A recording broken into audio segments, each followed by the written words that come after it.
Good morning, everyone. It is Monday, July 26th. Listen to 2.5 Hoopers, Alan Crabb's favorite basketball podcast. I'm your host, Jacob Lehman. With me, I'm joined with, as always, George Martin. Oh, I get an as always. Ooh, I like that. Hello, everyone.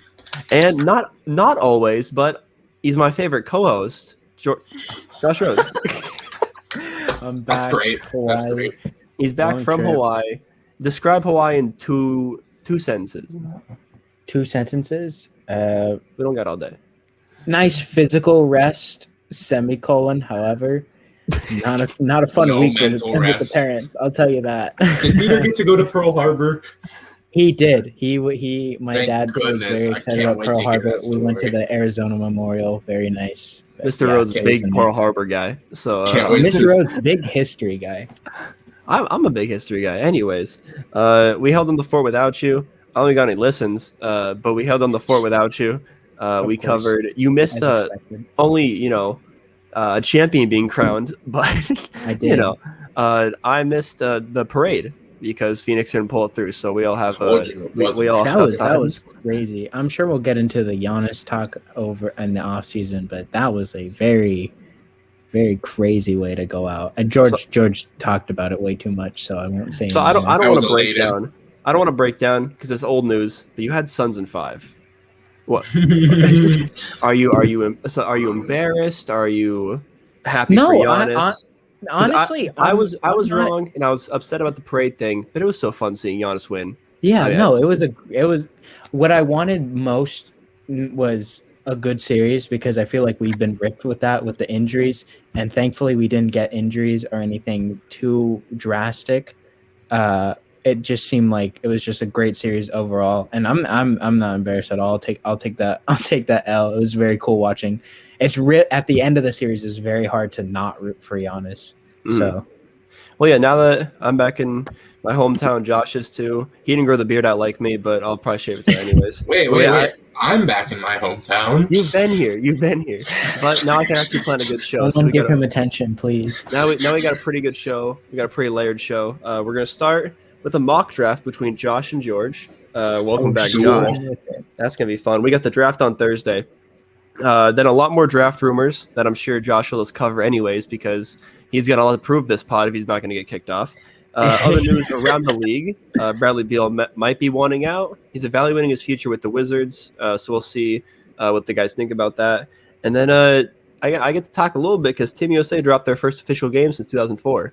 And yes, I am American, but I'm also very senile, and I don't know if they can do it this year. And the guys think they can, so we'll talk about that. But first, remember, if you like what you hear, make sure to follow us at THHoopers on Instagram. We're doing George's Twitter now because he's got some clout there. He's almost at 500. Get him to 500, and we'll do a giveaway. But what is it? I think I memorized it now. G_Martin21. Okay, I gotta memorize that because that's our new business inquiries Twitter. Comment if you're listening to this right now. Comment on the Instagram post that Liam's going to put up tomorrow. What was George's OG or not OG, but most notable Twitter header? I don't Don't know say if it many right people know that, but Exactly. So if you if do they know do, that, you'll get a shout out in the next one. How would they? You think he's got like fans that date back? You know what? I don't know. I but know. I'll tell I you, know. it's stuck Nick in my would head know, rent free. Josh would know.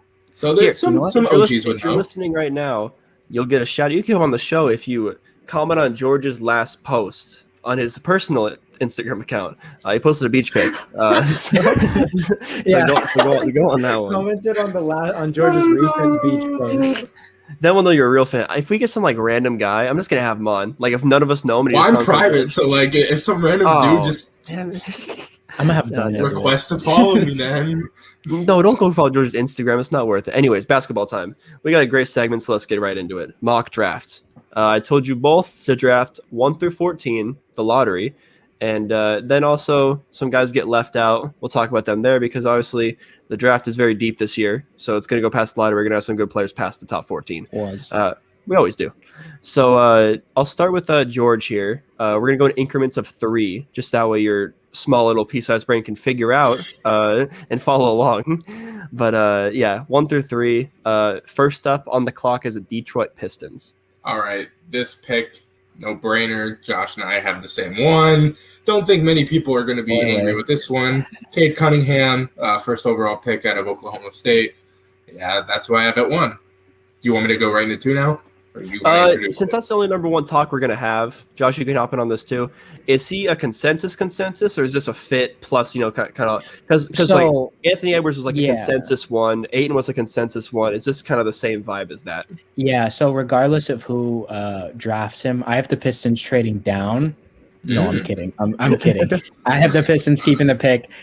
He's the clear number 1 regardless of who's trading. However, I don't think will be the best player in the class, but right now just his value is just skyrocket. And yeah, I guess we'll talk about it more when we go down. George, keep going. Yeah, George, give me a 2. Yeah, that's a debate. That's a debate to be had about if he's going to be the best or not. But that's not what we're doing here. We can get in on that. So number 2, I get a little bit interesting here. I have the Rockets taking Evan Mobley. Do you want me to explain why I think that, or just we'll go in 3? Just say the position too, because I'm a little dumb. He's a center. I know he's a good center, but when we get to like 14, I'm gonna be like, okay, I'm a little dumb. He's a center from USC. That's what he is. And then pick 3 to round it out for the first 3, Jalen Green, from the G League Ignite team that I believe is in LA. I have the Cavs taking him there. All right, sounds good. Josh. So I have Cade Cunningham going 1. I have Jalen Green going number 2. Okay. And then I have my first trade at 3. So I have Cleveland. I have Cleveland trading down with Oklahoma. They're going to trade the 3rd pick and Kevin Love to OKC. Is at 6, by the way. Thanks for spoiling my draft trade, by the way, George. So Cleveland's going to give up the 3rd pick and Kevin Love, and in return they will get the 6th pick, the 16th pick, and a first-round draft pick in 2023. That's 3 first-rounders. And Sam I have giving up 3 firsts. And I have OKC taking. Continue. I have OKC taking Mobley. Okay. So it's yeah. So they get Mobley and Kevin Love. So front court of the future, obviously. But George, Josh, talk a little bit about it. So I'll explain the 2 big differences with George's. George can explain why he has it. I don't think that Mobley will fit with Houston because as much as I think that they will. But Houston, on the other hand, they don't want 2 lanky guys that can't guard like the Joel Embiids of the league, the Giannis's. And there's been a lot of concern with Mobley's directional defense. He's a great shot blocker. However, he doesn't know how to move his feet very well, and he's never had to because he's like 7'2". I think my big issue with Houston taking Jalen Green, however, is they have Kevin Porter Jr., and they basically do the same thing. Jalen Green's a worse shooter. However, I think if they keep John Wall, which they probably have to because no one wants the contract, because Jalen Green's entering the league sort of in the same position as Wall, not a great shooter, but great finisher, athletic, kind of same build almost. Green's more on the Ja Morant size.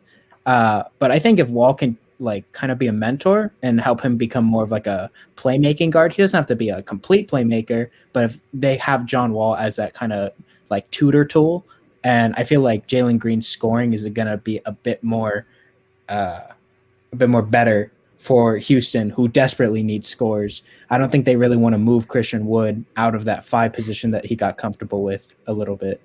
And then I guess going into the Cleveland pick, I don't think Cleveland likes Mobley just because of Jared Allen. I think they're going to keep him long term. And he has there's a no reason restricted free agent, though. Yeah, I don't think they're going to move Mobley to the 4 either, just because he doesn't have like that playmaking pass ability. He knows how to dribble the ball very well, but he doesn't have like how we used to see Porzingis in New York and how like Nikola Jokic is now. He doesn't have that ability. And Cleveland doesn't need another guard. I don't think anybody's going to bite on Sexton, so they're going to have to trade down. They get 3 first-rounders. Maybe they do something later, but I think right now that's the best move for them. So I got a few questions for you, a few questions for George about that specific trade. But we'll start with at number 2, the Rockets, George. Would you like Green and Porter, or would you like the Woods and Mobley front court? No, Josh made good points on both ends. You could really convince yourself of either guy. I'm with George. I like the Wood Mobley duo better than the Green. But Porter you don't think Jr. it's going to necessarily happen. But I don't think Houston likes it. That's my big thing. So yeah, I like it. Mobley he's athletic. He can switch on the perimeter a little bit. He'd probably get cooked by a lot of these NBA guys, but I think he could. And I think he's a pretty good interior defender. Now, obviously, yeah, he's not going to be able to clamp down the MVP. George, you should know better than anybody. Anytime Evan Mobley faced somebody outside of the Pac-12 where they have the big grit and grind centers that are half the size of Embiid but have post moves, he gets cooked every time. But listen, you're not drafting him for him to come in and go clamp those guys. He can add muscle. He can add weight. He's incredible inside. Definitely. He's a rim protector. He can stretch the floor. And then, yeah, like I said, I didn't like Green and KPJ. I think the Rockets envision KPJ as like their one of the future, but they have Jamal right now, and they're pretty. I heard that they envision him as their small forward of the future. Okay, well that's not good because he is an undersized 3. But yeah, Josh made good points. 6'6". I like the pairing of Wood and Mobley, and you also have to think Christian Wood he got injured last year. He was out a while. His contract is up after next season, and it was fairly cheap. He might, look for a payday and end up, leaving. So who knows? Maybe it could be like a future asset in the making in keeping Mobley. And then, so I have a question. Sorry to interrupt you. Okay. If that happens and they have Mobley, do you think he's going to feel cheated out of his position because it feels like Houston doesn't need him? No, I wouldn't think so. You're talking about kind of Woods getting pushed out? Yeah, because a lot of players have that. At that point, who cares? You have a number 2 overall pick, Mobley. Yeah, you're going to commit to. If Wood leaves, it's because he's going to go for a bigger payday. I don't know if the Rockets would give him that. But moving to the Cavs really quickly, we've all seen the Colin Sexton rumors. They like, I can't think, Darius Garland a lot more. Darius Garland can play the 1. He's a lot better of a playmaker. Jalen Green could slide into the 2 fairly easily. That's if they trade. Sexton, if they don't, Josh's trade kind of makes a lot of sense. So if you want to leave and have questions about that, then we can move on. Well, for one, I like it for OKC. I think OKC, it's not a clear winner, but you finally do something with those picks, and you get a top 3 pick. Shea and Mobley. Great, yeah. And I'm already my issue with Oklahoma is they don't have enough offense. They have Shea. I'm already pissed off about them shipping Moses Brown. My boy Moses Brown to the Celtics. For nothing. Great deal for Boston. Good stuff for Danny Ainge. Not Danny Ainge. Finally, he's out. Brad Stevens. For OKC, you get cheated out of the ping pong balls, getting you a pick that your record said you deserved, and you get the 6th pick. Just slide back in. Use those 36 first rounders you got over the next few years to get a player who's worth building around, a cornerstone to go with Shea. And then for the Cavs, I do want to kind of touch on that. What do they need? Because you look at their roster. So I will fill that in with the pick that they get at 6. Okay, and I'll explain that. So we'll talk. Okay. We got more Cavs talk coming later.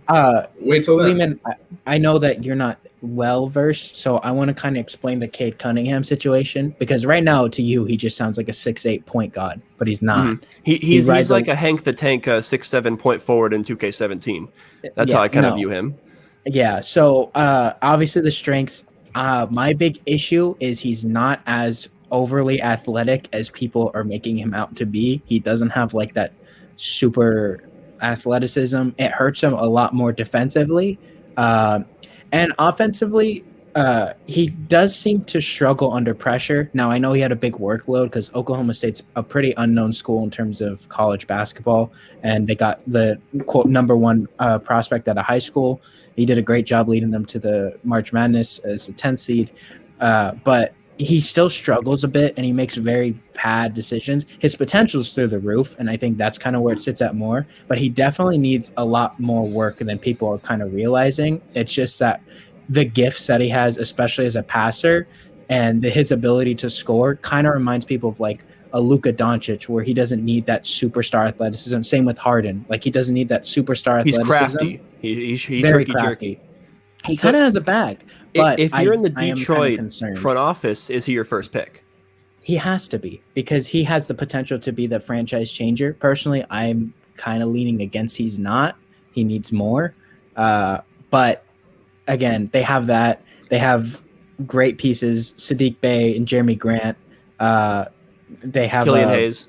Isaiah Stewart also. They have a lot of great pieces. Cade Cunningham kind of fits very well with that team, and he fits well with every team. That's the thing. He's like a 6'8". He also wants to go there. He's like, I'm only interviewing with Detroit.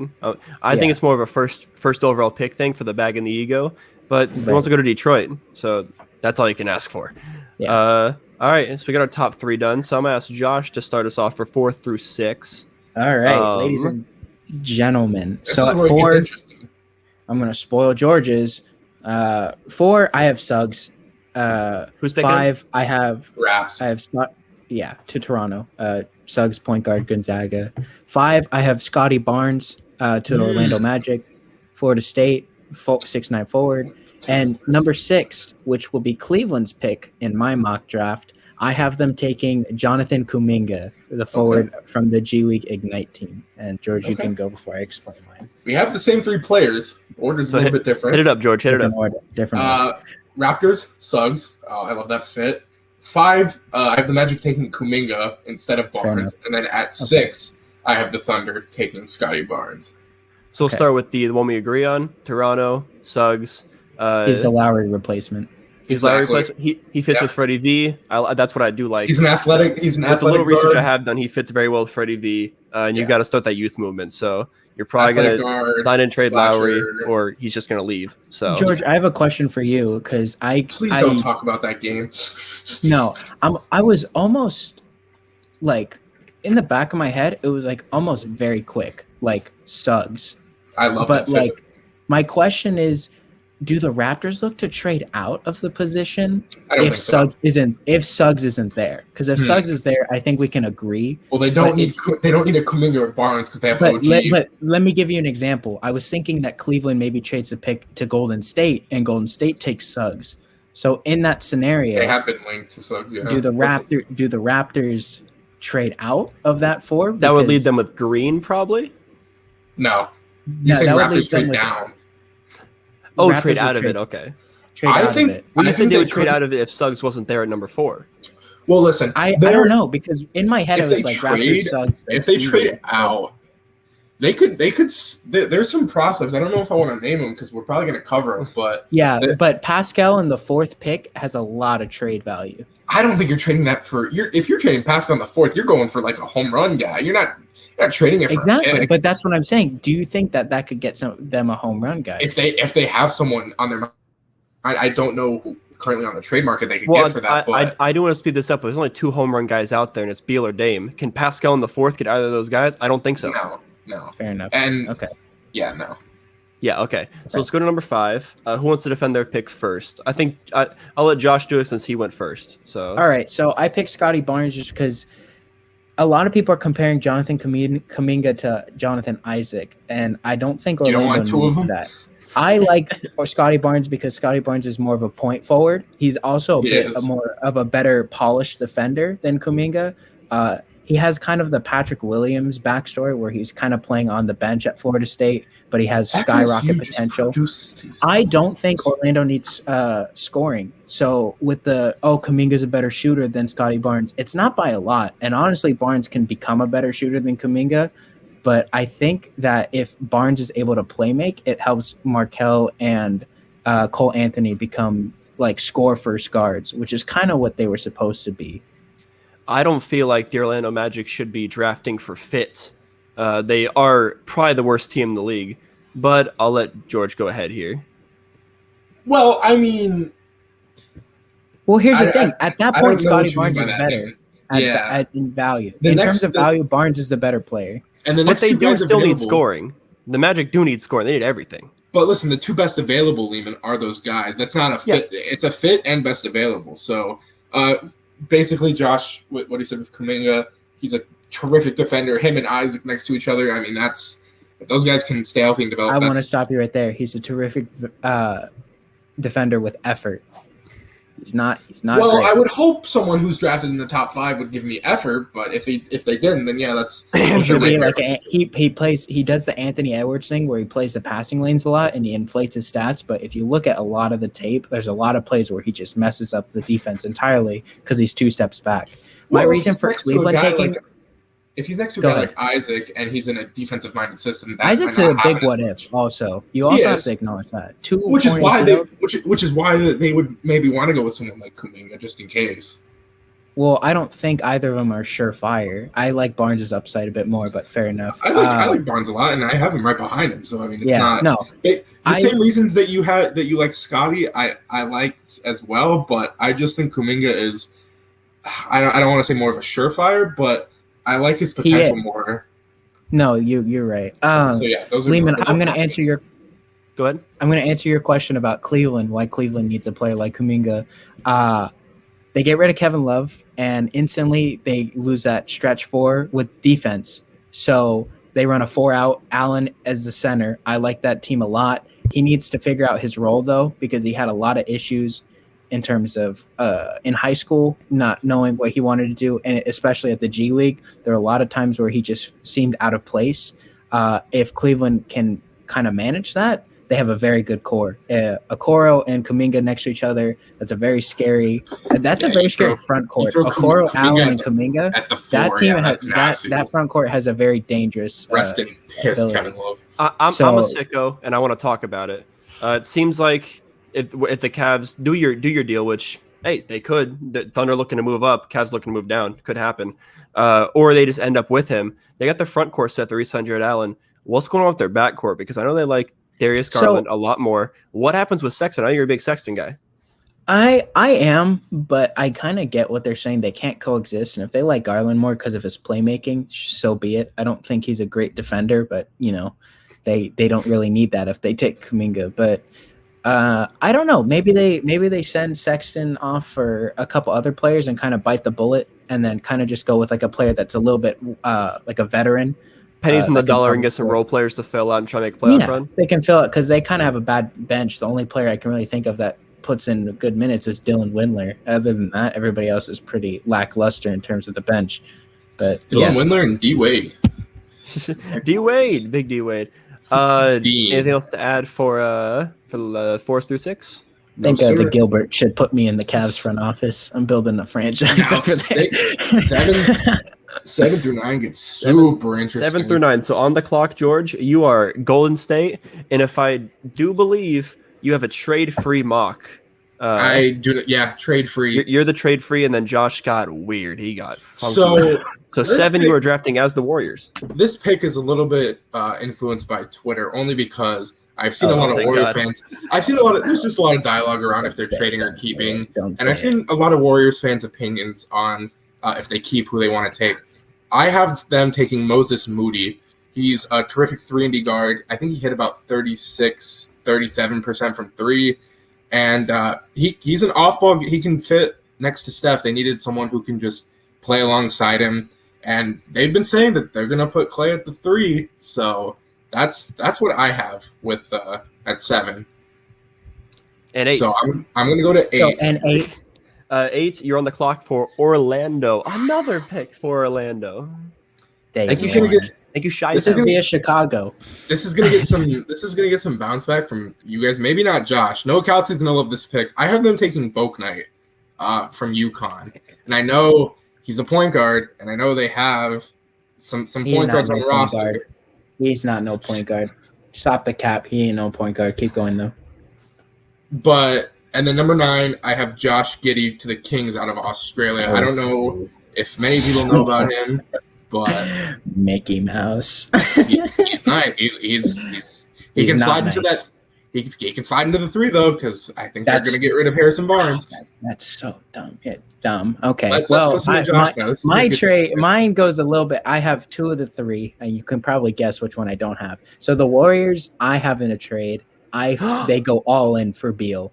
They give up. Here's the trade package, and you can kind of tell me if I'm lobbing it. So they trade Wiggins, Wiseman, the 7th pick and the 14th pick, and they get Beal and Bertans back. And the Wizards will draft James Bouknight because he is just Bradley Beal but 6'5". I don't like how people call him a point guard. He's not. He's crafty, but he doesn't have the point guard. He's a good scorer. He's an incredible scorer. He has very great. He's probably like a top 5 scorer in this class. At 8, Lehman, you talked about how they need scoring and everything. Moses Moody, he's my guy at 8. He's the 3-and-D guy. They knock So off why didn't both you like of the Moody to things. the Warriors? Because They're that's going all in. Right. Because they're going all in. Moses Moody, he's a project. He's a great He is. shooter, but he's still going to need to develop a lengthier shot because he's not going to get the shots. And he also needs to learn how to work with Fultz and Cole Anthony, who are ball-dominant guards. Moody was kind of like the obvious pinpoint at Arkansas, smaller school. So, and then at 9, George went the weird route with Josh Giddey, the 6'8 playmaker. I went Franz Wagner, obviously. that's early. Wagner, sorry. It is very early, but I guess I can explain why because we went through 7 through 9. He's the replacement for Barnes. He needs to get a better shot, but with him, he's a very good defender with his feet. He probably has the best feet. Pause. Like defensively, he's very good. He's very pro ready at 19. He has a lot of experience. He was playing pro ball overseas at 16. And then he came over to Michigan for 1 year. He's young. I kind of like his build. He probably is not going to grow too much, but I think he could kind of fit if he can develop his shot a bit more. Maybe like a Peja Stojakovic, and you know how Sacramento loves the Peja Stojakovic. Bring in that cowbell, yes sir. Yeah. So before I let you guys duke it out, I will do the part that I know of, the Warriors trade. That's the Warriors like Kuzma, KCP, THT in a first rounder, like that's their like go-to. Like, here's what we'll offer you. Let's go get but that it's a lot. star. It's a hell of a lot more. It's so much. It's good. It's one thing 2 also. first rounders. They can't get Bertans. There's too goddamn much money. They won't be able to get Bertans. I was kind of on the fence with that. Yeah, so that's the most irrelevant part of the deal. Else. I just want to put that out there, though. That's the most relevant. Throwing doesn't matter. It would be nice for the Wizards to get rid of that god awful contract, but they can't. So they'll be stuck with Bertans. So George Beal for the Warriors' core 4 of assets. That's what I'm expecting. Is that will that deal get done if you're the Wizards? Because I know the Warriors are going to be offering it. They have been offering it. 7-14 Wiseman and who else, Josh? Or was that Wiggins? Wiggins. Oh, yeah, I'm doing that if I'm the Wizards. I get two lotto picks, a reclamation project in the making in Wiseman, and then Wiggins, who was solid this year and a capable 20-point per game scorer. I mean, you probably end up trading Russ as well, but if you get like a Boak Knight, Russ Nicky is gone. like Josh said, you could go Boak Knight, whoever's at your 2. You go Wiggins, you can go Rui, and then you can go. If you're the Wizards, Wiseman. you could even go like Davion Mitchell. Also, I know we'll talk about him later, but we will. But yeah, no, that's a solid return, honestly. And Beal is, I know he's not like old, but he's on the other side of 30. You do have to start thinking if you don't. No. What he's 31, 32? Don't say the other side like he's 38. No, Bradley Beal is 28. I want to say. Oh yeah, no, he is not old, George. He seems old. Well, I just don't know if they can. I just don't know if they can put a winning team around him. So maybe moving on with that core is what would be best for them. So are we going on to 10 now? Let's move on to let's talk about 8 and 9 a little bit. Okay. Where do you guys talk about where you guys disagree? So we disagree with Giddey and our Kings pick. So George doesn't like Franz because he doesn't have a lot of room to grow. He probably is the highest or lowest. I don't like him that early. I don't like him. It's top 10. But then you drafted Josh Giddey. What does he add to the Kings? He's a playmaker, and that's it. He had lackluster defense, overseas lackluster defense.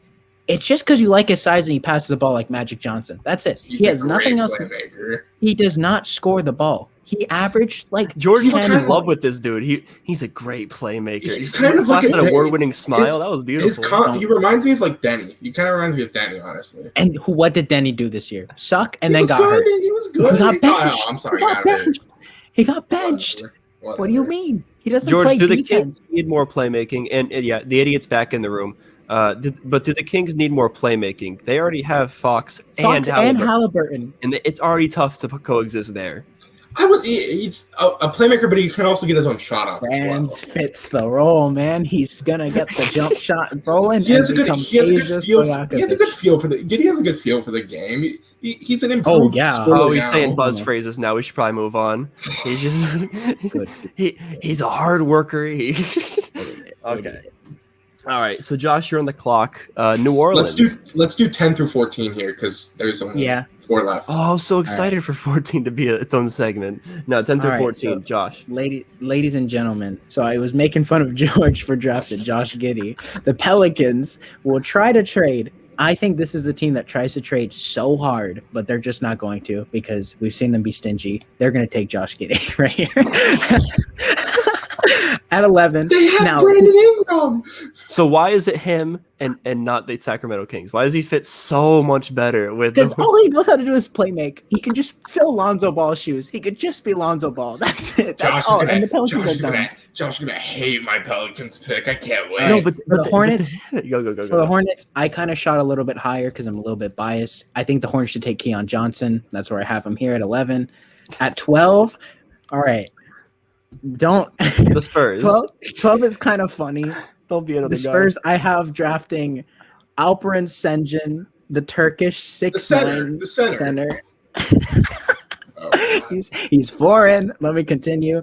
13. I have the Pacers drafting Davion Mitchell, and then 14, which would be the Wizards pick in my mock because they get 7 and 14 off the trade. I like Corey Kispert at 14. He is that's early. That is actually not early. He's I didn't top see him 10 in most draft prospects. I did not see him in a lot of. George didn't do his homework. I just didn't see him in the top 10. Go ahead, George, and then we'll explain it. Okay, so Pelicans 40-minute mock draft. For the Pelicans, Josh went playmaking. I have Davion Mitchell. I absolutely love him out of Baylor. He is great guard. You know what? That's not terrible, but he could just turn into Eric Bledsoe. That's my fear. He's a little bit small. That's his problem. He's like 6'1". He's a very small guard, but with syndrome. At that point, it's even point. Hornets, same pick, Keon Johnson. That dude's awesome. At 11, Isaiah Jackson for the Spurs. He can fit the 12. That's 12, George. Oh, sorry, my list. Did you say Isaiah Jackson? I knew his list was jacked. My list messed up. It moved everyone up. He's a 4.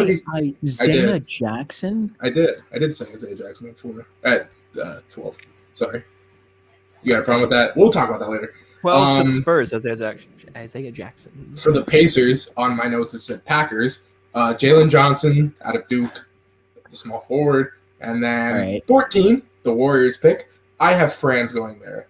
I know that's probably he's not going to fall that far. I think Franz Wagner in the Warriors system, very nice scorer. But we'll get to debating now because Josh has that puzzled look on his face. Josh.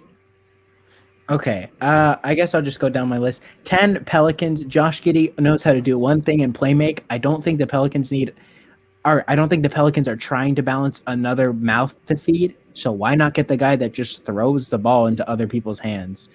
I like Davion Mitchell a lot. He's very highly recruited, but he's pretty old. I think he's 23 before the season starts, and I don't think they need another guy.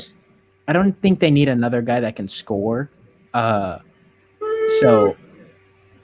here's the thing: they already are struggling. They're already struggling trying to balance Zion and Brandon Ingram's coexistence in terms of needing the ball. Outside of those two, who was scoring well for them? That's the thing. They can't figure out those two. I'm saying outside of those two, Lonzo wasn't incredible efficiency-wise. He will not be back. Lonzo's not going to be back. I think the Knicks he goes. Josh Giddey can kind of eventually learn how to shoot the ball because he's not terrible. He's not great. I said that, and you got mad.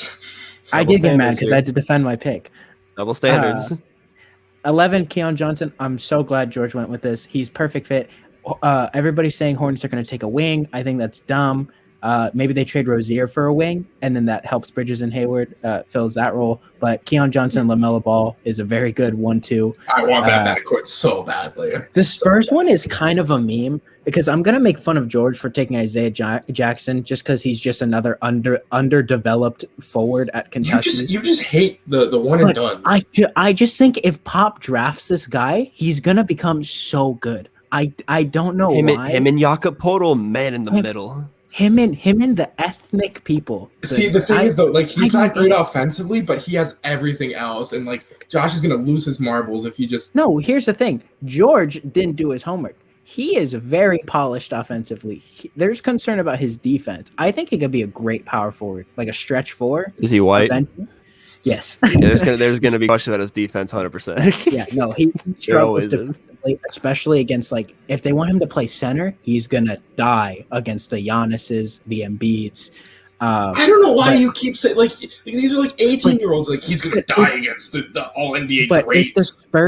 If the Spurs are able to, if Pop drafts this guy, he's gonna become good. I just have a feeling. I don't know why. George, are you biased because he's Turkish?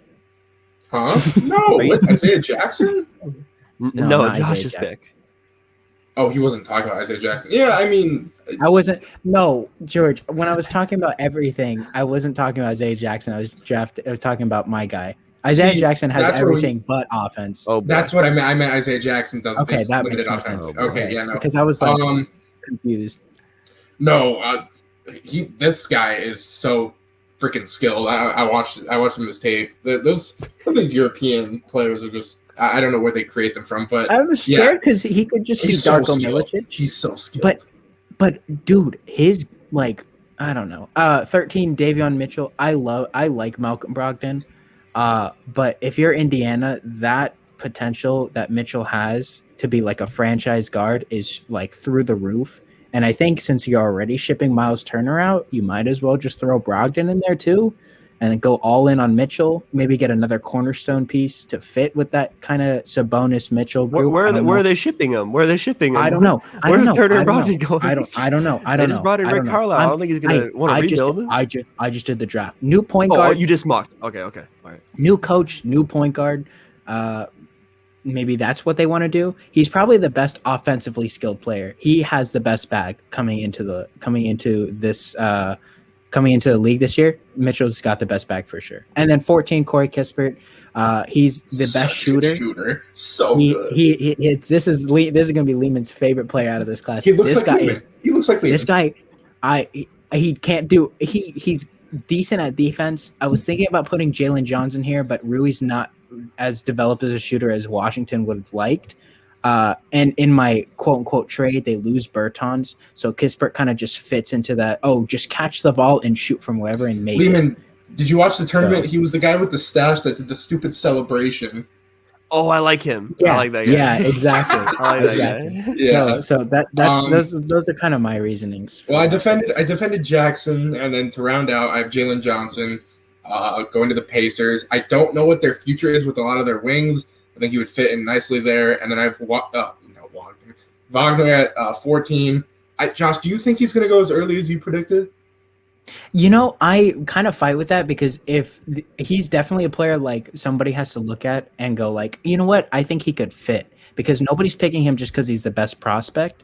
I think Sacramento kind of looks at him and goes like, you know what, he might fit our group because a lot of players after him in terms of prospects or before him are just guards like Keon Johnson's, James Bouknight, Moses Moody, like players drafted around Davion Mitchell. I don't think they need another guard. So I think they just kind of shoot a little early just because they can't get a trade partner to go down. And, it'd be fun to see the Wagner action in Washington. I'm not going to lie there, but I think that he goes a little bit early. He's probably the player where it's like, Yeah. The reason why he fits with the Warriors so well is they don't need him to be like great offensively. Obviously, Steph, Clay, and whoever else they take at 7, or maybe they're not even selected. Right. So you're drafting for Warriors. That I like that pick a lot because he's very pro. He can slide in defensively. He has good IQ. Right. Exactly. Yeah, he's very good. So, I like that. Good. Thank you. So, all right. So we got a little bit of homework to take care of before the mock draft is done. I'll start with Josh here, and then George, you'll talk a little bit later. Just name your 1 through 14. and then tell me the biggest winner from your draft in your mock. Okay, and then I also have a little segment afterward of players that are outside of it. I don't know. Yeah, that was going to be the cleanup. So we'll go quick 1 through 14. Cade Cunningham to Detroit, Jalen Green to Houston. Cleveland trades Kevin Love in the 3rd pick to get the 6th, 16th, and the 1st round pick in 2023. Oklahoma takes Evan Mobley with the 3rd pick. Jalen Suggs goes to Toronto at 4. Scotty Barnes goes to Orlando at 5. Cleveland with the 6th pick that they originally got from OKC takes Jonathan Kuminga. Warriors trade Wiggins, Wiseman, 7th and 14th pick for Beal and Bertans. We'll just say that for argument's sake. With the 7th pick, Wizards draft James Bouknight. At 8, Magic draft Moses Moody. Kings draft Wagner at 9. Pelicans draft Josh Giddey at 10. 11, Hornets take Keon Johnson. 12, Spurs take Alperen Sengun. I hope I'm pronouncing that right. Pacers take Davion Mitchell at 13. And Washington, with the pick that they acquired via Golden State, takes Corey Kispert at 14. Beauty. Who's your winner? Who's the biggest winner? Biggest winner here? I think it's still got to be Orlando. I think that if they're just able to get a score and a good defend and 2 great defenders, players with a very high ceiling, I think that, you know what, if they're just adding more youth to players to possibly even replace the players that they have now, I think that puts pressure on their current players to do better and the other players to try and catch up to those players. So I think the biggest loser, because I think that's what you're going to ask me next. I wasn't, but I like it. Houston. I think Josh Mickey. Probably Houston.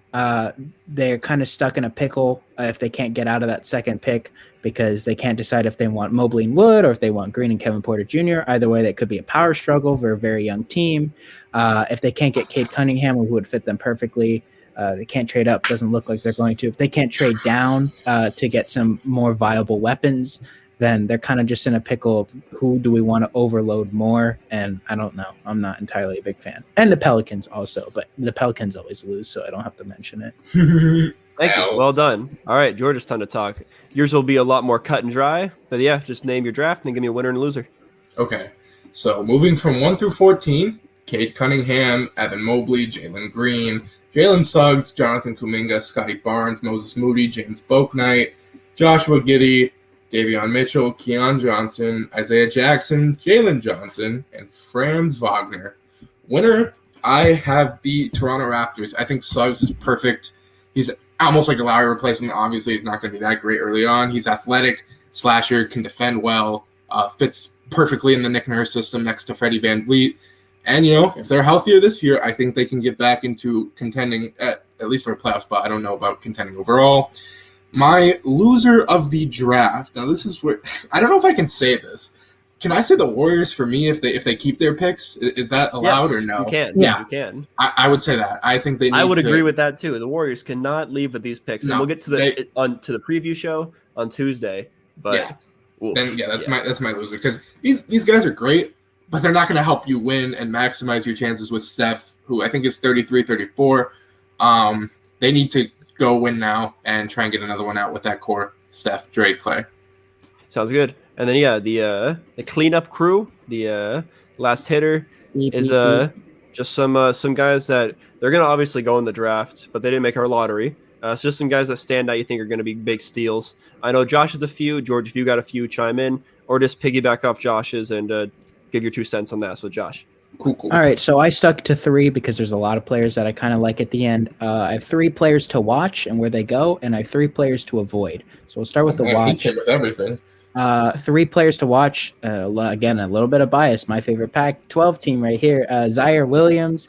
He is the most athletic. Oh my gosh, he is so athletic. I think he'll probably go probably between 20 and 30.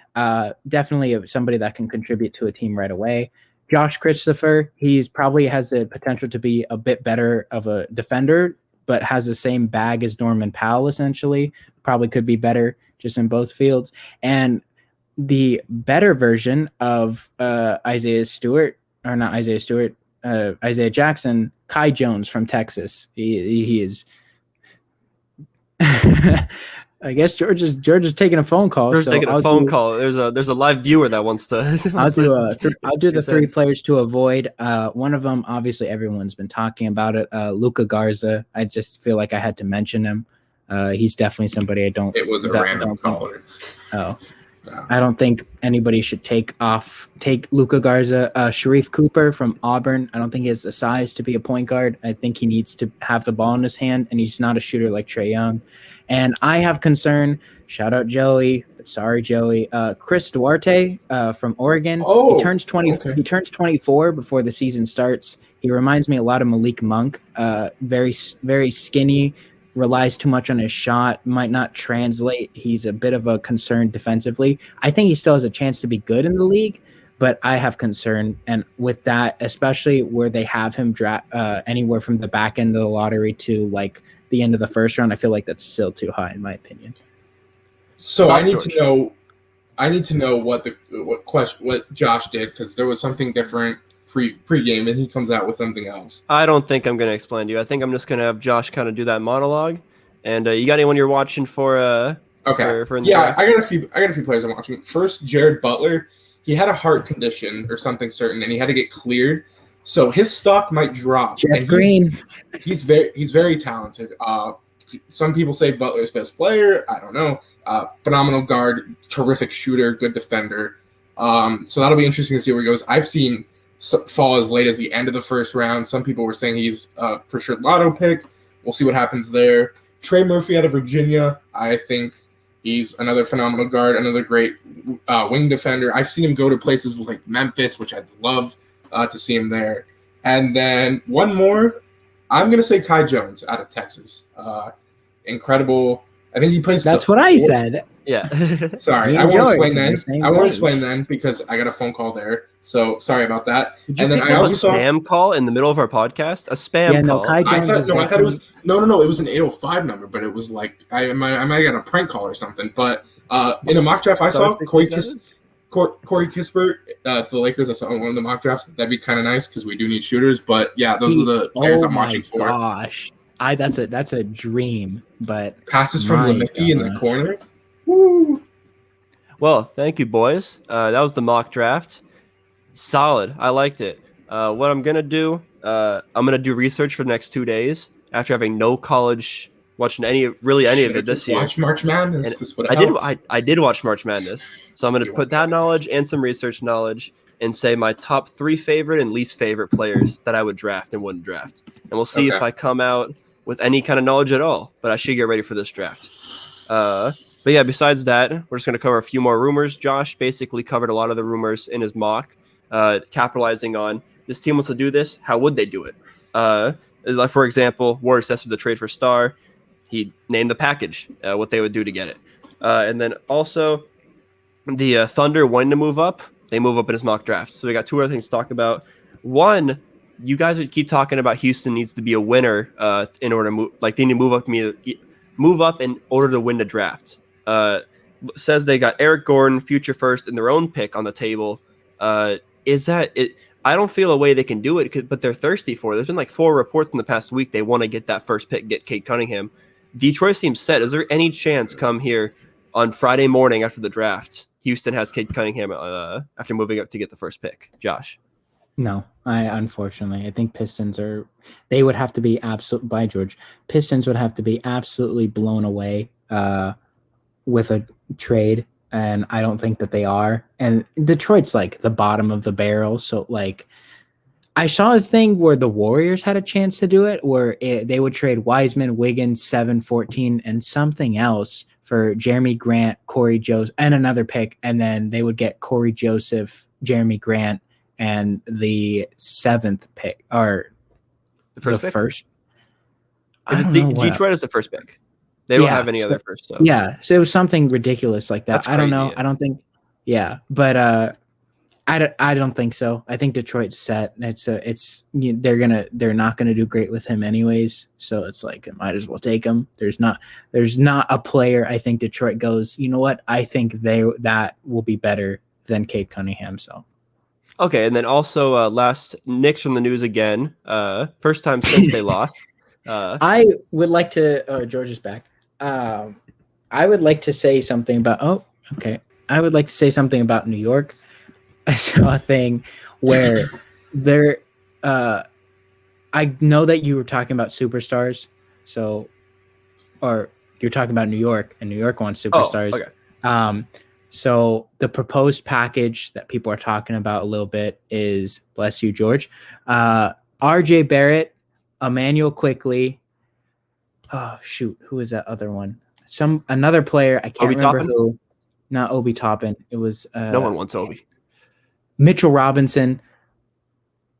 19th pick, and I think they have another pick also. 21st. 19 and 21st for Dame. That's it. What the hell? So I don't know. That's the trade that they're looking at. I don't think that's I can't tell if that's enough though. It shouldn't be for Portland, because then you have to get rid of Nurkic, and you leave CJ kind of on an island. And I don't know. I don't care about CJ. It's what you're getting back. It's what you're getting back for Dame. That's not good at all. But I know New York is talking about it, and for it to continuously be in the picture, it kind of concerns me, because it's like, oh, maybe like it actually happens, but I doubt it. Yeah. I mean, Knicks are looking to move up. Do you see them trading those 2 picks or moving up more? What's more likely to happen? I like where New York stands, actually. I think you like having those basically back-to-back mid-first? Yeah, because there's a lot of players that are still very good there. They could take some players that might need a little bit of growing, or players that are a little bit pro-ready. They have that choice. That I don't know if they're going to keep Derrick Rose, but they definitely have the opportunity to replace him if need be. I like their young core. I kind of have mixed feelings about Julius Randle, but I like where they're going. I need to see Mitchell Robinson play a game desperately before I'm ready to really make a consensus about. So they have 19 and 21. I would definitely say quickly back into the first last year. Yeah, and that turned out pretty good. Listen, if they go away from Rose, and nobody likes Elfrid Payton, Knicks fans don't. I mean, Sharif Cooper's there. Butler, like I mentioned, is there. Those are solid guys. Those are solid rotation guys. I don't really. I mean, I know Tibbs loves running guys down, but they could really get some nicer rotation guys if they want. Jaden Springer. Jaden Springer's one. I know Josh doesn't like Duarte. I do. I think that would be a nice pick for them. What? That would put pressure on RJ Barrett. If they made Duarte and they said, "Hey, you shoot the ball, RJ play point guard," that's a lot of pressure. Trey Mann from Florida is nice too. I don't think he's top 20. Not related to Terrence Mann. I don't think. Yeah, probably not. But so yeah, guys like those, I think it's better for them to keep what the core they have. I don't think that package gets them Dame, honestly, but I do like them keeping those 2 and getting some. Shore up the end of the rotation, although who knows if Tibbs is even going to play him, because he loves playing the starters 48 minutes a game. So you okay, fair enough. So yeah, I think that's all the draft stuff we have to cover right now. Excuse me. 52-minute preview. Oh, Lee and I are both kind of what we're expecting. Thanks, Mickey, for getting us sick. I did not get you sick. You did not go to Arizona with me. You got yourself sick. Going to all those Greek parties, those ragers. Totally. But yeah, we're gonna have the preview on Tuesday. I got a lot of ideas just talking to guys with that mock about what we're gonna talk about on Wednesday morning's episode. So that'll be a lot of fun. We got a little bit of other news, some quickies, and then some Team USA stuff. We're gonna get the hell out of Dodge. We're gonna get out of here. All right, first up, Lakers and Kings discussing a trade. Thank you, Woj. Also important to note here. Woj said that the Lakers have offered Kuzma and KCP to literally every team in the league. Well, first off, those are like 2 of their only 4 guys under contract. So obviously, if they're talking, who are the other 2? Mickey and A. Disney. So obviously, those guys are going to be the ones that they're talking about in trades currently, because they can't do sign-in trades. So obviously, in any trade package, those guys are coming up. And to every team, yeah, I don't know why we'd be asking Detroit about what we can get for Kuzma and KCP. So the trade is Buddy Hield for Kuz and KCP. A Laker expert, George Trudell. What do you think? I like it. I mean, Buddy Hield is a high volume For who? for the Lakers. For the Lakers. High volume 3-point shooter. Fox and Halliburton giving the ball to Kuzma. I mean, hey, Luke Walton would probably welcome it because he loves Kuzma for some reason. I want Luke Walton fired and Kuzma and Shine. Obviously, the Lakers' biggest problem at the end of last year was shooting, and Buddy has that green light. He would step into a bunch of threes, high volume scorer, and he's getting passes from Lemicky and A. Disney where the defensive say their real name. Say their real name. He's not going to get defensive attention like he's seen in Sacramento. He doesn't move without the ball, though. Sometimes he just. I will say that. Still. KCP knows that. He would have to bind a little bit defensively, but no defense. Frank Vogel being the head coach, 6'4". I'm all right with that. But hey, I mean, Kuz is long gone. If you have to attach KCP to get Hield, said he's like Tatum. All right, Josh. I know you have some jokes. Okay. You can make those jokes, or you could talk about this from a Sacramento side. Actually, how would Kyle Kuzma and Kentavious Caldwell-Pope fit? It's a joke. Because Hield doesn't fit there. Hield doesn't fit there at all. Hield doesn't fit there. But look, they get somebody. They basically get a older, worse Buddy Hield and KCP who can play a little bit better defense, and they get Kyle Kuzma. Now, unless they see something special in Kyle Kuzma, like Kyle Kuzma sees in himself, they already have Harrison Barnes. What's Kuzma gonna do? Replace him?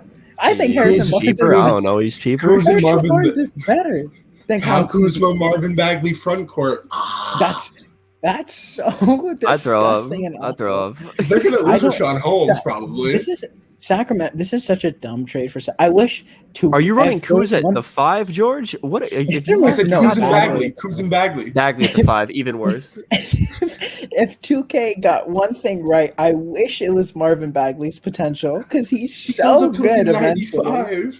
But now no. This Sacramento is this a lose-lose trade?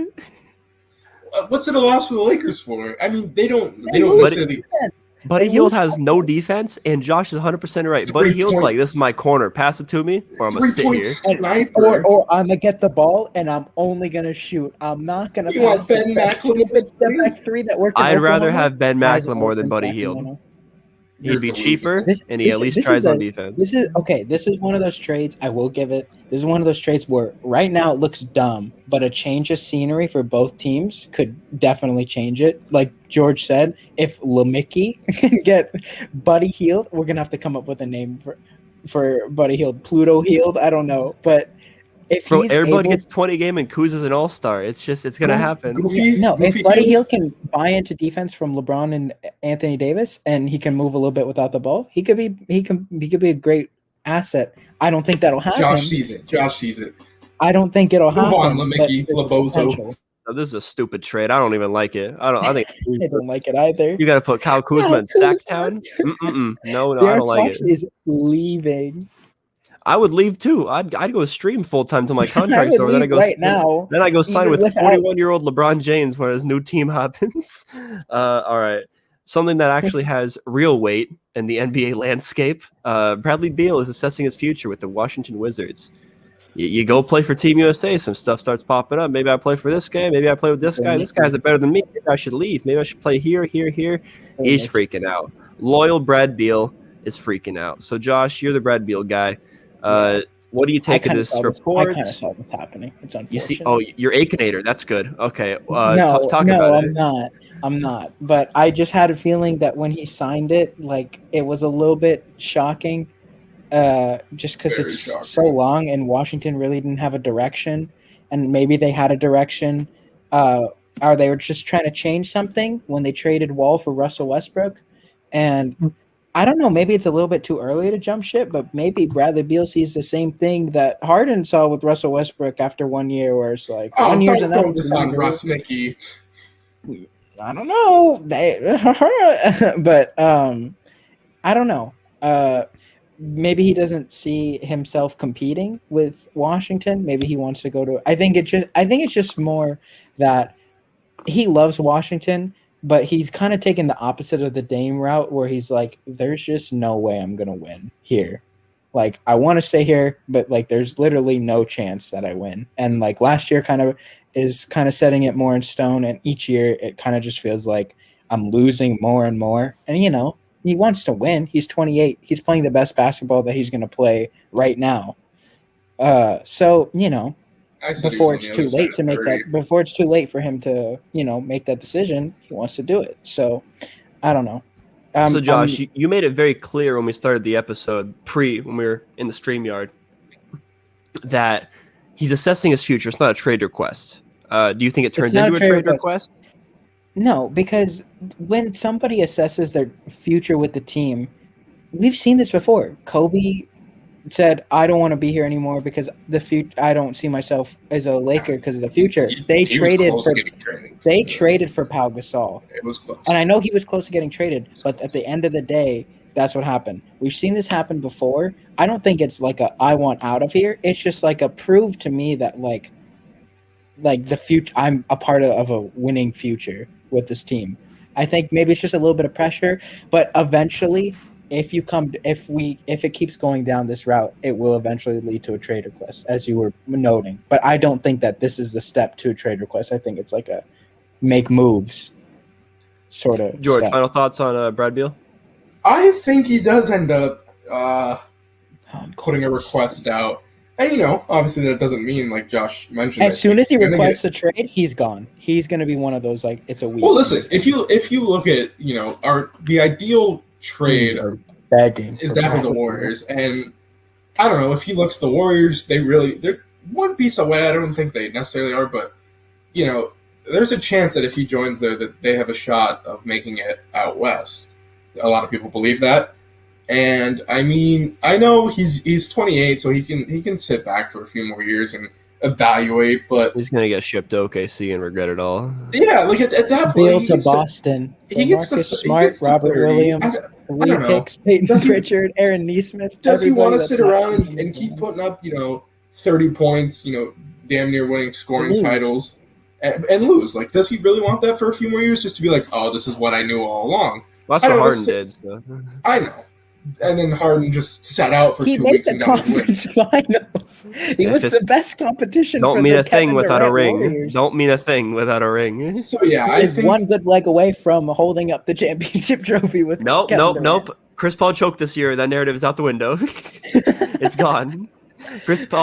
James Harden is no longer a Mickey Mouse champion. He's just not. He didn't do anything right ever. Champion. When did Harden win? What did I miss? We were giving him the ring in 2018. We were like, oh, Chris Paul's healthy. Everyone watch out. Nope, not anymore.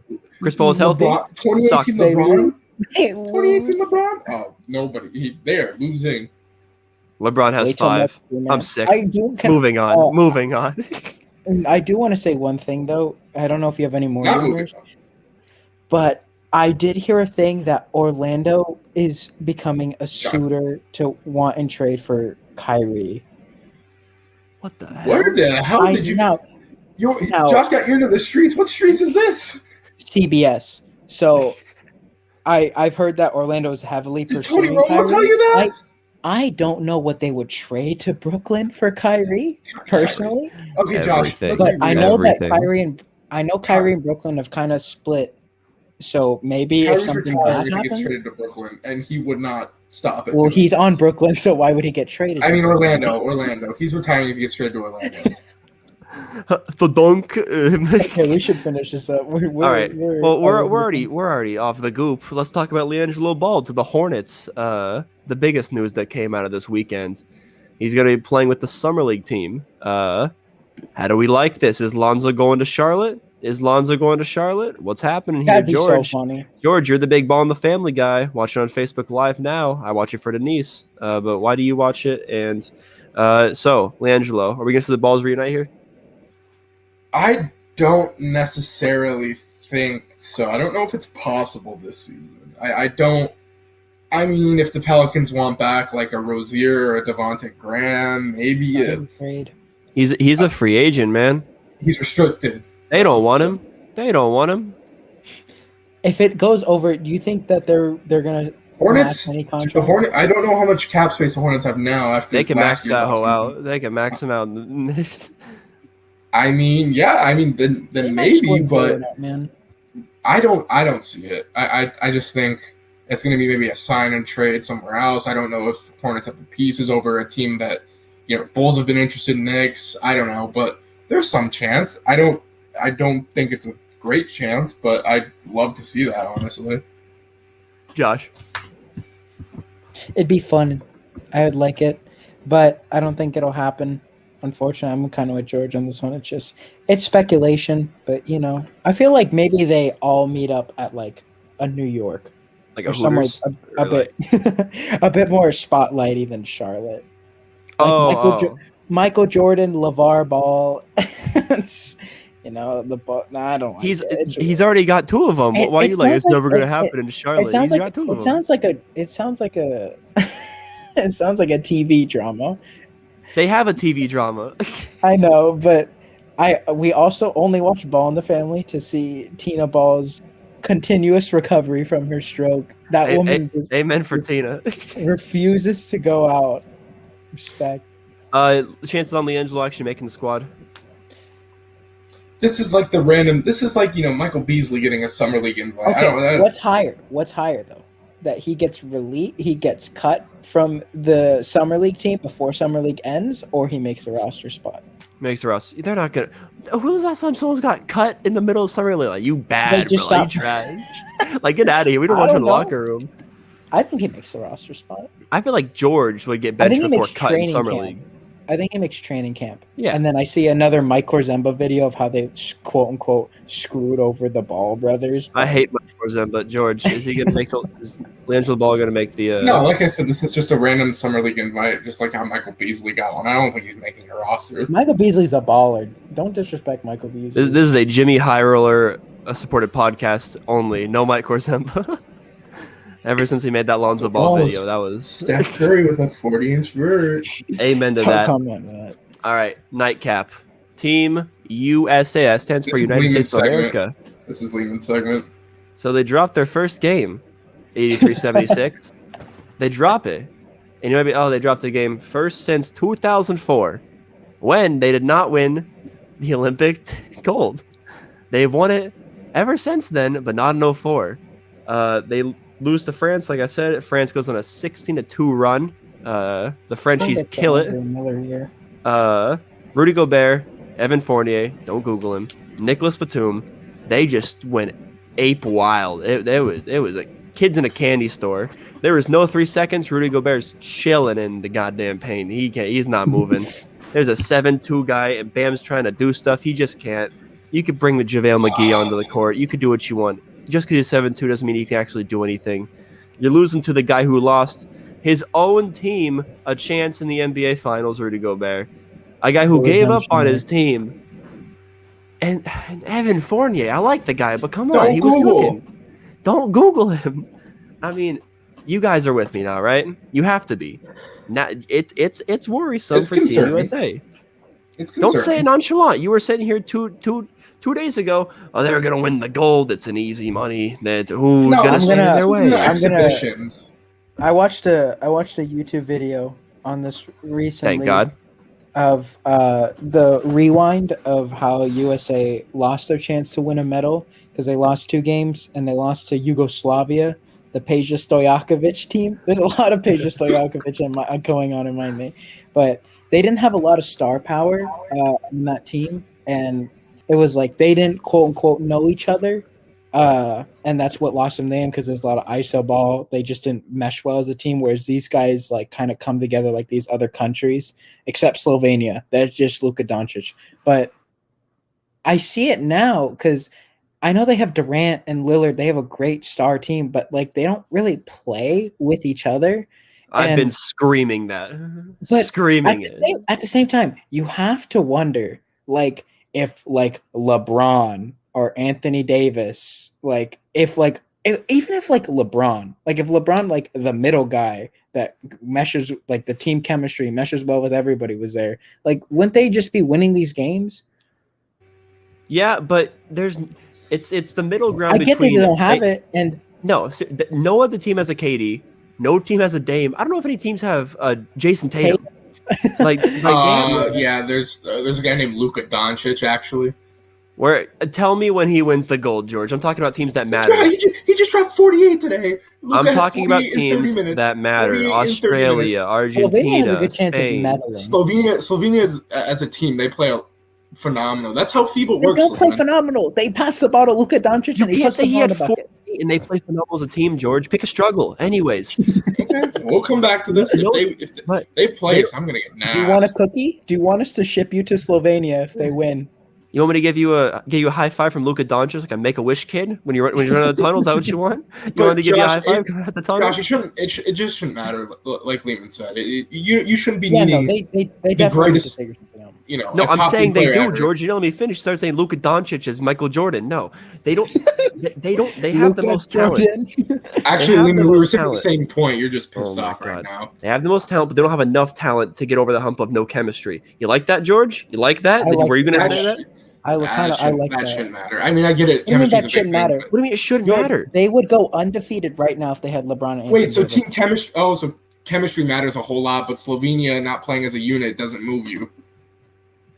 Who had 48 on the USA team? Who had 48? But that's talent. That's talent, no? KD could do that. KD could do that. KD could do that. He's not talented. George. Oh, okay, he's not talented now. That's what he's saying. George.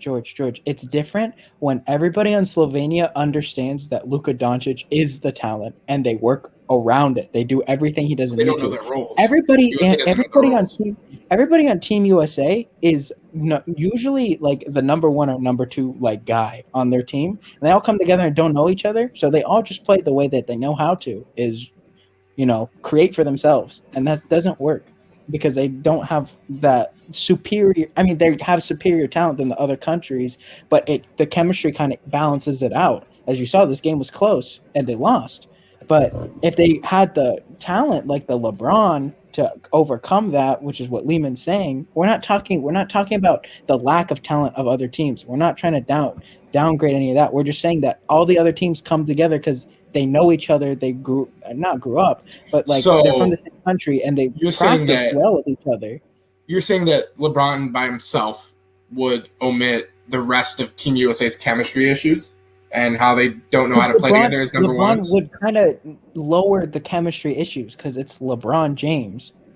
But you yourself said that they're all number ones. They don't know how to be, passive. They don't know their roles necessarily. LeBron's going to fix every single thing, or is this a bigger problem than just I think you're negating these two things. It's chemistry and not enough talent. LeBron brings chemistry, and he brings a little bit of talent too. I don't like the talent thing. I get the chemistry thing. That's their biggest flaw, but you don't like the talent. What do you mean the talent thing? They have the best talent. They have the best talent. They don't have enough big man talent. They don't. They don't have enough big man talent. I just still think that honestly shouldn't matter. They should the chemistry. I guess Are you saying no excuses? Pick your head up, or are you saying this team can win it gold right now? I'm saying you look at every other team in the pool, and you stack them up against the USA's roster. That I think that they should be able to overcome the chemistry and be able to win. George, nobody's giving an excuse for Team USA's loss. We're trying to explain why they lost and why they're set up for failure. We're not trying. I don't think they're set up for failure. I think that's I don't. They are set up for failure. They do not have. They literally are set up for failure. They just got a bunch of ISO scores that don't play. So. That don't mesh well. This team should be able to get it done. They should win. Are you guys saying that this team, as currently constructed, shouldn't win gold?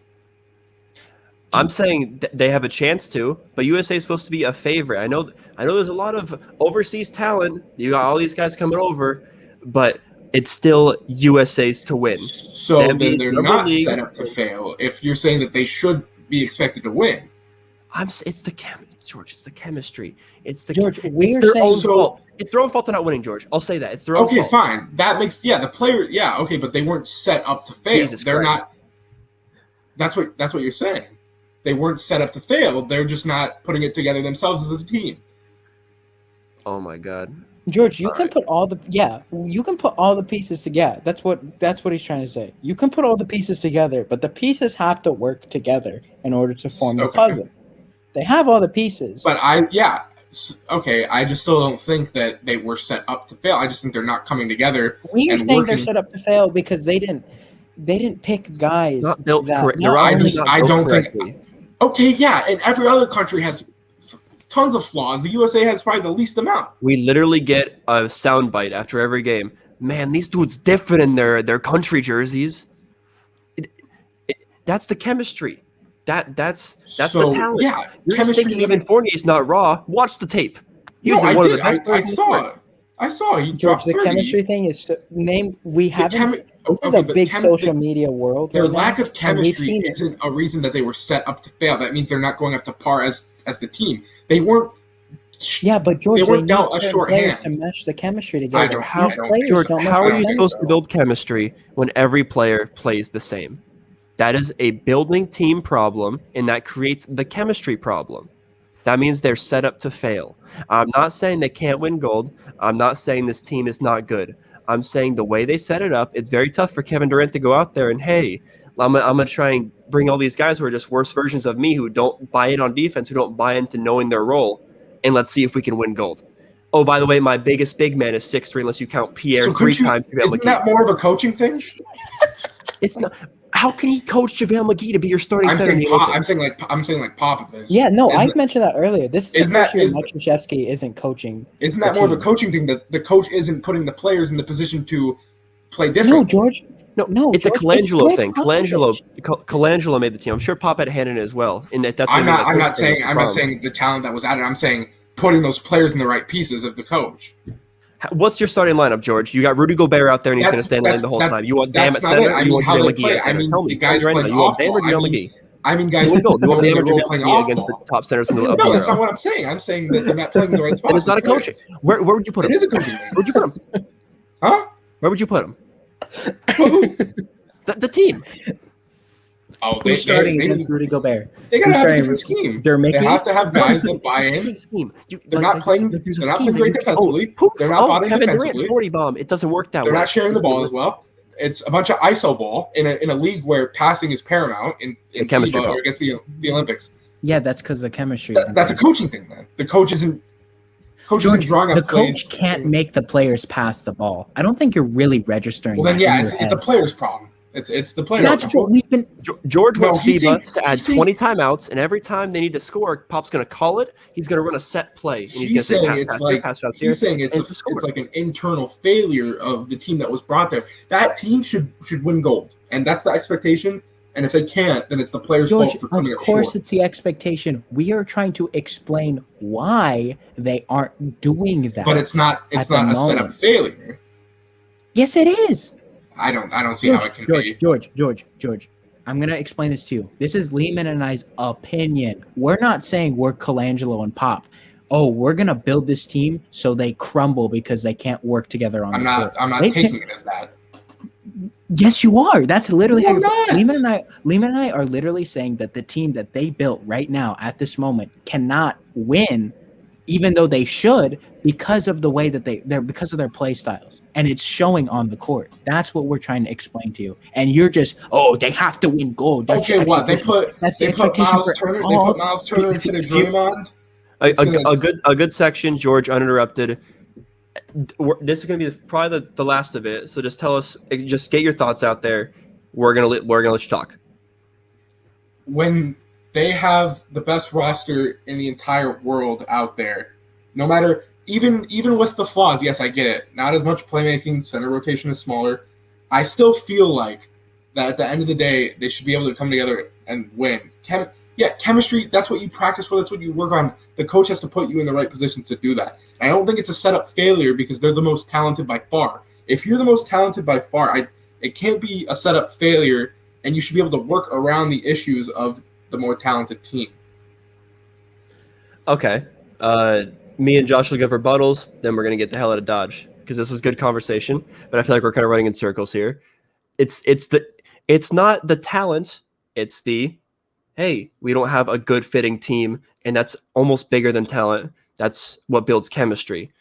I'm not saying it's anyone's fault because, God help me, I sat here and the best center I could come up with was Christian Wood or I think it was Dwight Howard. Yeah, Miles Teller. Right? He's in Whiplash. No, Miles Turner. So I'm not saying that it's all their fault. They can't, pass the ball. It's just all ISO. It's all the coaching. I'm saying it's different this year. You need big men. You need people to guard these Nikola Pekovic looking dudes who can pass like Magic Johnson. And it's just very hard, especially with these FIBA rules, when the talent, no team has a KD, but they got guys who can neutralize KD because they know the FIBA rules, who can play defense, neutralize Dame Lillard because they know, how to actually play when they put on that France jersey, when they put on the Argentina jersey. So I do really think it's different this year, and I'm glad I got Josh coming around here, but this game really showed it. I didn't wake up at 5 a.m. Like our good buddy Josh Nowakowski did to watch it, but I put a lot of effort in looking at how this game went. And like Josh said, a lot of ISOs. Everything screamed no chemistry. I'm going to so in 2004 they lost, didn't get gold. 2008 their big man was Dwight Howard, and they had Banana Boat and Kobe. 2012 their big man was Tyson Chandler, Banana Boat again, and Kevin Durant. 2016 their big man was DeMarcus Cousins. They didn't have Banana Boat, but they had Kyrie, both, and they had DeAndre Jordan, Kyle Lowry and DeRozan, and of course Durant and Melo. And this year they are rolling with JaVale McGee as their tallest guy, and they have a lot of guys that don't really play with each other. I think the only two people that are on the same team are Middleton and Holiday. I believe so. So it's a very different dynamic that they're coming with. And I'm not saying that this team I'm not trying to say that we should expect lower, because they have the most talented team, that they should make it work. However, Lehman and I are saying right now that in the position, they can't overcome these flaws that they have, including the center position most notably. Even though they're the most talented, they still have that big man flaw. They can't overcome that without the chemistry, and they don't play well together as a team. And that's what's ultimately coming to their demise. I'm saying if they had like a LeBron or like a mitigator, even a Lowry, like just somebody that brings the team together, that's what changes the dynamic of Team USA. That's how we recognize Team USA. Obviously it's the talent, but like what really like capitalizes the USA is the chemistry, and we don't really see it. We haven't seen it really this year. Like I still see videos from like the 2012 team when like social media wasn't as big as it is now, and it just seems very like different, the atmosphere, and like them eating in a gas station. Yeah, like come on, like that's a team. Yeah, it makes sense, but I don't know if bringing together like a fun chemistry guy, like, is that going to make them play better and get over that they're all ISO guys? I don't necessarily know. We're not saying we have to sacrifice talent for chemistry. The USA team isn't short of talent whatsoever. Like I'm not saying they have to go. Trust me, George. Me and Josh are on the same page here. Yeah, USA has the most talent. We were all in agreement here that USA has the most. Just how it's kind of built and how it's put on the floor. Final thoughts. We'll go a little positive here. Do you both have high hopes that USA can not just win gold, but turn it around and not be such a disappointment that it's been so far? Starting with next game, George. Yeah, I think they should. They did incorporate 3 new guys, so I'm gonna give them a little bit of a cop out here that hopefully those guys. I mean, look, Davis Carpenter's at the Olympics. Drew being their best player on the floor today probably won't be a sign going forward, but I think they'll be fine. Josh, high hopes, or are we gonna have the same conversation on Wednesday morning? No, we'll have high hopes. I think that they win. I think that they're gonna win. I don't know. It's kind of still up for the air if they're gonna win gold, but they're still the favorites and they still should, and I'm gonna stick with that. Sounds good. Good stuff, boys. But I'm going to call it. Thanks for listening or watching. It's a nice episode. It's good to have the 3-way back. If you're watching on YouTube, subscribe. At Instagram at THHoopers, at G_Martin21. He's already on there. Look at him. He's staring at the phone. As always, everyone, thank you so very, very much for listening. Every listen counts. We're really trying to build here. Thanks for being an OG, and everyone, enjoy the week.